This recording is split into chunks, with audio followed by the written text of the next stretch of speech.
Tonight, we're tracking multiple major stories, including new developments from the Russia collusion hoax. A top Biden advisor has now been implicated in connection to the lies, conspiracy theories found in Hillary Clinton's dirty Russian paid-for dossier. Plus, America's most dishonest Congressman Adam Schiff. Yep, for the first time, he is facing tough questions. And by the way, surrounding his deep involvement in perpetrating the great lie hoax, conspiracy theory of the dossier. And by the way, not from Jake Capper at Fake News CNN, not Chucky Todd at MSDNC, Morgan Ortagus on The View, and we've got the tape.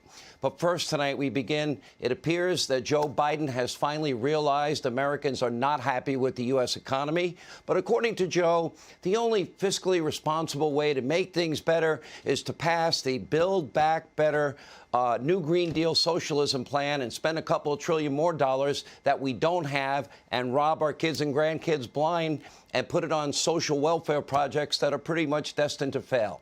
Every single economist in the country, not named Janet Yellen, is warning this spending would greatly accelerate inflation, which is now impacting all of us at a time when inflation is already at a 30-year high. Well, we got bad news today. Wholesale prices, they are up a whopping 8.6%. We already know gas prices are up on average $1.50 a gallon. Costs a lot more to fill your tank. The cost to heat and cool your home, well, it could be up by 100% by the end of the winter, heating your home. And you might not even be able to find a turkey in time for Thanksgiving. Why? Because of dire, real shortages that we're experiencing. But Joe Biden, he knows best. He's the smartest person in the room, and now he believes that spending $2 trillion is going to magically fix inflation and fix our supply chain crisis. After all, his policies have worked so great to this point, right? Why not just take his word for it, right? All this is paid for by raising taxes on big corporations and the very wealthy. We're not trying to punish anybody, but I'm insisting that they pay their fair share. It's fiscally responsible, and it's paid for. Now, I know that a lot of folks don't feel the progress we're making in the economy. I get it. I know the cost of gas, groceries, and rent seems to be harder and harder to handle. That's one of the more reasons why we should have to pass my Build Back Better bill. So it's one or the other. Biden is either really, really dumb, not particularly smart, or he's lying, probably both. Remember, on the campaign trail, Joe vowed to punish the fossil fuel industry, reduce America's supply on oil and gas, even if it caused economic pain and suffering for Americans all around the country. He wanted to put CEOs in jail. Take a look. Would you be willing to sacrifice some of that growth, even knowing potentially that it could displace thousands, maybe hundreds of thousands of blue-collar workers in the interest of transitioning to that greener economy? The answer is yes. The answer is yes. If we don't stop using fossil fuels, we're all dead. Doing away with any subsidies for fossil fuels, number one. Number two, holding them liable for what they have done, particularly in those cases where you're underserved neighborhoods and you know the deal, okay? And by the way, when they don't, or when they're deliberate, put them in jail. That's what I'm not joking. Not joking. Let's put these guys in jail. He did keep one promise. He killed the Keystone XL pipeline. He did ban oil exploration on federal lands. And now his administration is weighing an option to kill another pipeline, this one from Canada to Michigan. And that's not all. According to the great climate czar, the guy with the big carbon footprint himself, John Kerry, the U.S. will no longer have coal plants by 2030, thanks to Build Back Better New Green Deal socialism. By the way, Senator Joe Manchin, I think you might want to pay attention because that will impact West Virginia and the hardworking people in your state. Even with heating prices, gas prices soaring, Biden has no intention, clearly, of slowing down his Green New Deal agenda. It's so bad that in a letter, 11 Senate Democrats, apparently they're the only 11 that paid attention to what happened last Tuesday. They are now slamming Joe Biden and the undue burden of rising gas prices that his policies have caused, or something to laugh at like his energy secretary, Jennifer Granholm, did. But let's get clear here. This could all easily be resolved. We can fix all of this, except we have one problem. Joe Biden's president. Joe Biden apparently, clearly, would rather once again beg OPEC again and again and again and get rejected again and again and again in humiliating fashion and still keep going back, as Jennifer Granholm, blaming the cartels, blaming OPEC.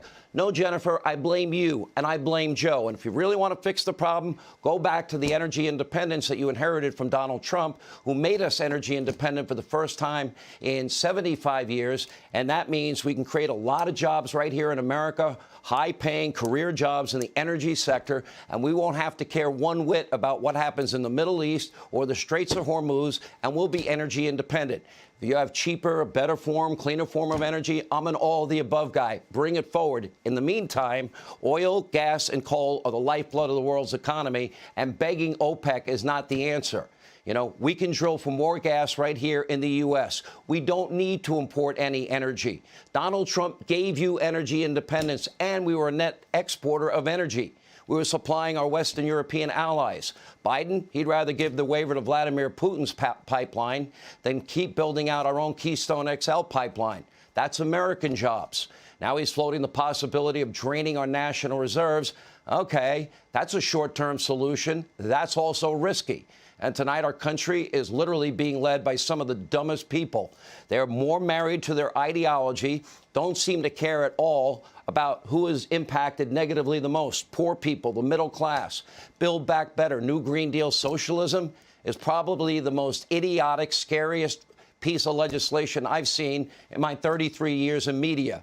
Joe's actions surrounding Afghanistan are morally corrupt. His southern border policy ludicrous. According to a poll from Trafalgar, that's our friend Robert Cahaly and the Convention of States, 67% of Americans oppose Biden's plan to give a whopping $450,000 to illegal immigrants that didn't respect our laws, our border, and our sovereignty.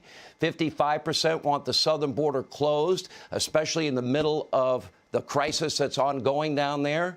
The border czar, Kamala Harris, who has a historically low approval rating for any vice president at only 28%. What is she doing on the border? She's not going down there and visiting the guys on the front lines. Nope, she's in Paris, in France, talking about Europe's migrant crisis. How does that help us? And according to the vice president's spokeswoman, she's not at all worried about the 28% record low poll number she's pulling. Take a look. I'm not focused on the polls. I'll let the pundits pontificate on that. The polls are a snapshot in time. And at this time, I am looking forward to touching down in Paris, France, but before that, taking a nap. Now, nap time seems to be a priority across the Biden administration. The only silver lining in 2022, 2024, you, the American people, you can vote all of these people out. You can say bye-bye, and we can return to, let's see, maybe we'll even go back and rescue the Americans Joe abandoned in Afghanistan. We certainly can fix the border, bring back the stay in Mexico policy, finish building the wall, end this idiocy of process and release of Joe Biden. And then, of course, we can go back to being energy independent. That will help our economy as well. That will reduce the high cost of everything that we're now paying for. Hey, Sean Hannity here. Hey, click here to subscribe to Fox News YouTube page and catch our hottest interviews and most compelling analysis. You will not get it anywhere else.